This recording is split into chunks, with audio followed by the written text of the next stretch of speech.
Hey everybody, I'm going to talk about the evolution of Contrail, our Contrail Cloud platform, which is a fully integrated OpenStack plus Contrail environment, which is basically targeted for telco cloud type of solutions.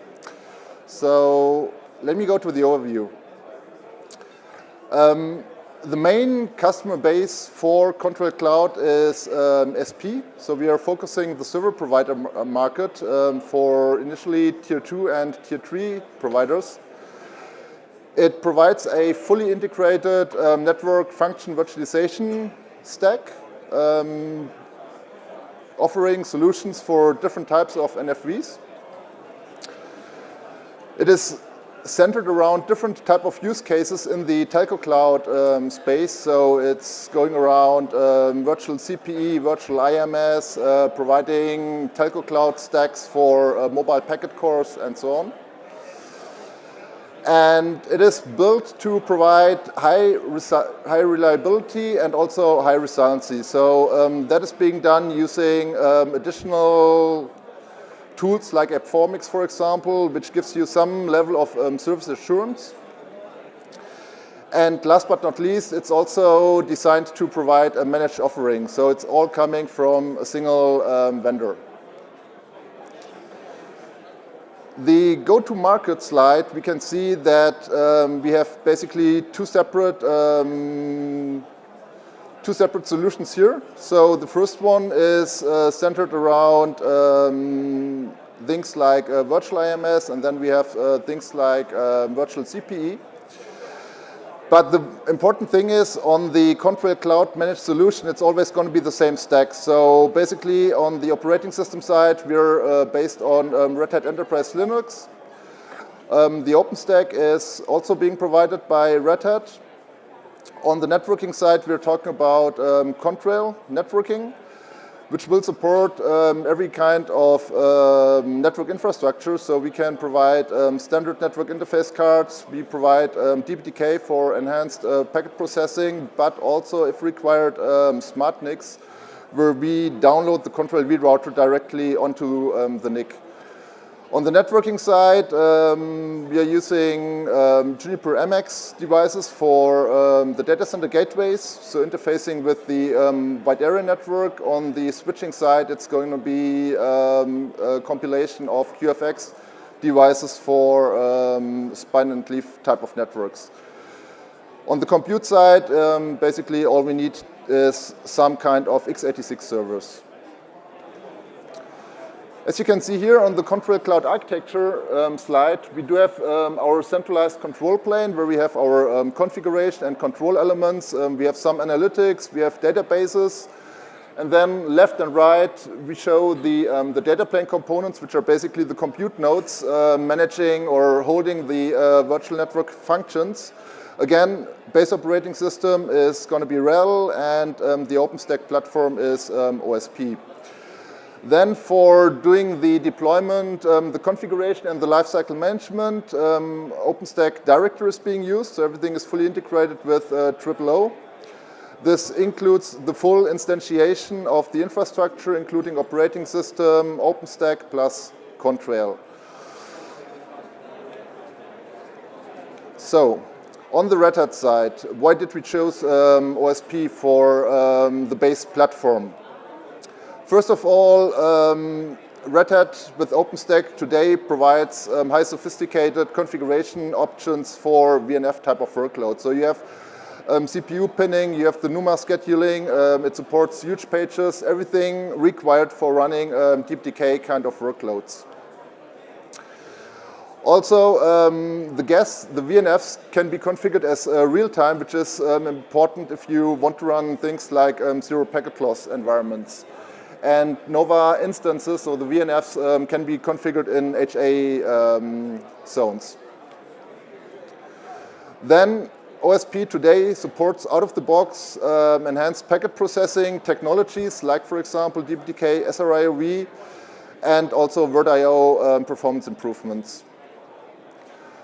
One very important area is distributed compute, because as you might know, in most of the telco environments, the control plane is centralized somewhere in the data center, but the computing itself happens decentralized in POPs, carrier hotels, whatsoever. So there must be a way to distribute out the compute nodes away from the control plane.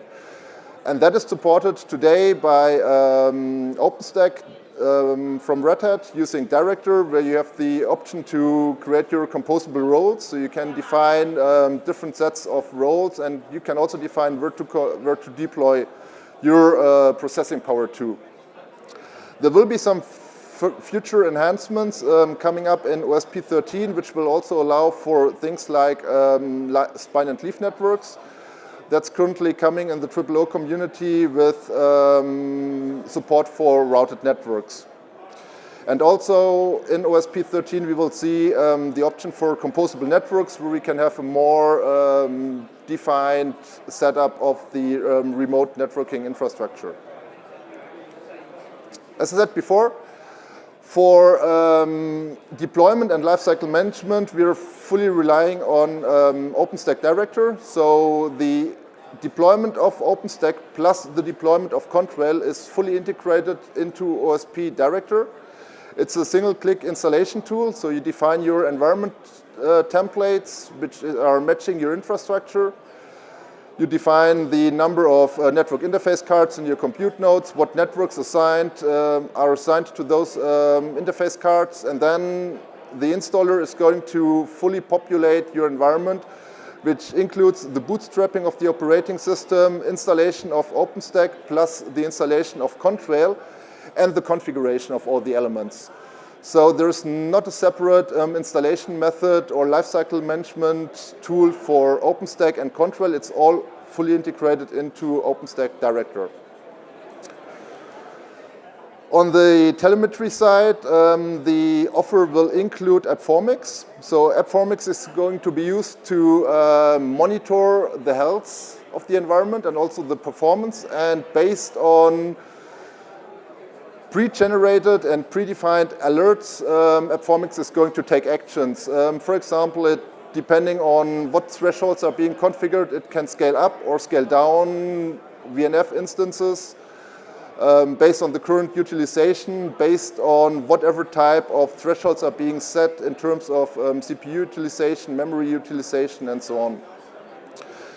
And that is something we call the corrective actions. So based on that alarms, AppFormix helps to give you a high level of service assurance. One important thing for telco clouds is that Juniper is not only going to offer the product, which can be downloaded by a customer and installed.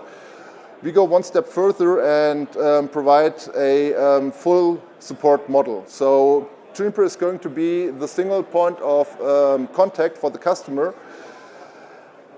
Whatever kind of problem is arising, Juniper JTAG is going to take care for. So we will have third-level support, second-level support, and first-level support for the full stack, which includes operating system, OpenStack, Contrail, plus the VNFs running on top of it. There is no direct connection required between the customer and other partners, like, for example, Red Hat or Affirmed for the VNFs. The way we are offering the service is in a build, operate, and transfer fashion. So Juniper is going to help with the architecture and the design. We are planning the environment, basically matching the customer requirements.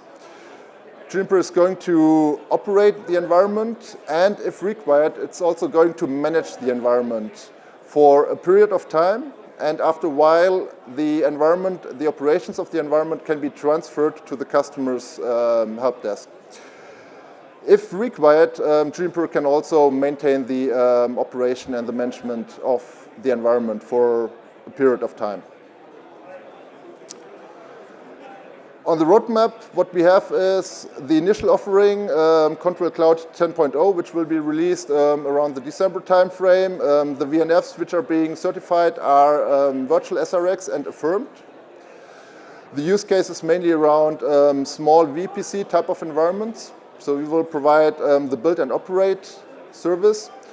In the first half of 2018, the offer will be extended with further use cases for medium and large type of VPCs and also VGI and Wi-Fi offloading environments.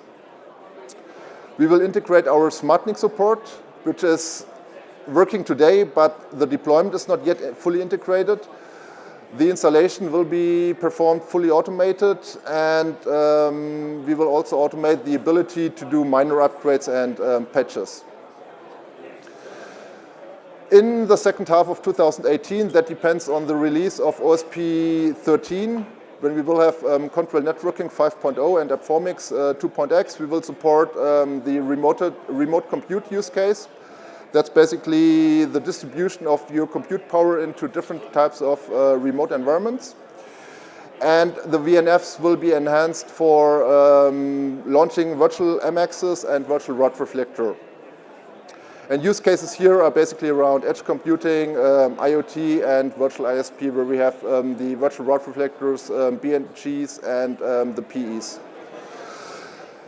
What's also going to be coming with Contract Cloud 13 is the option for automated major upgrades. So you can go from one LTS release to the next LTS release. And on the services side, we will offer to transfer the service to internal units. And that's it basically.